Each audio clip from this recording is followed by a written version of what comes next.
Geguritan. Geguritan iku iketaning basa kang awujud syair. Manut wujud lan isine, geguritan kaperang dadi loro, yaiku geguritan gagrag lawas lan geguritan gagrag anyar utawa geguritan modern. Geguritan gagrag lawas paugerane 1. Cacahing gatra utawa lare utawa baris saben sapada ora ajeg, nanging satitikane ana 4 gatra. 2. Cacahing wanda utawa suku kata saben sak gatrane ajeg, adat saben ana 8 gatra. 3. Dongding swara ing saben pungkasaning gatra nganggo purwakanthi guru swara. 4. Lumrahe dipurwakani utawa diwiwiti nganggo tembung sun gegurit utawa sun nggurit. 5. Geguritan gagrag lawas lumrahe isi piwulang bab tata krama. Geguritan gagrag anyar titikane 1.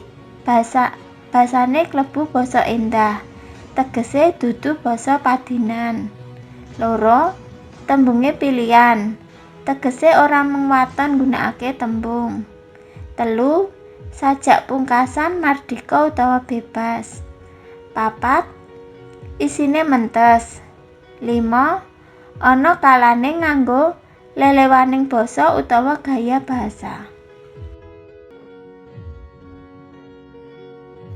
Tuladha geguritan gagrag lawas. Sun gegurit.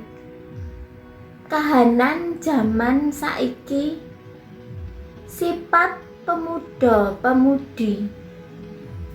Srawunge saya ndadi raket wewekane sepi. Tan kadi duk jaman nguni, srawung sarwa ngati-ati. Yen manut wasiteng kuna, priya srawung lan wanita gampang ketaman panggoda. Nerak ing laku susila, temah darbe jeneng ala. Wusanane tibeng popo. Tuladha geguritan gagrag anyar. Bekti kagem ibu.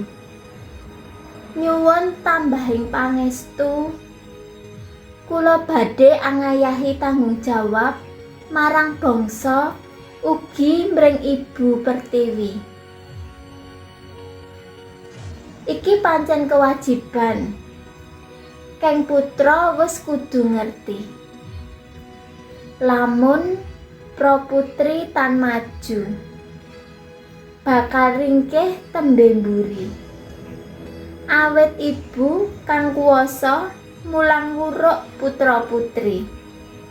Guru aneng kaluwarga kang pawitan jroning urip.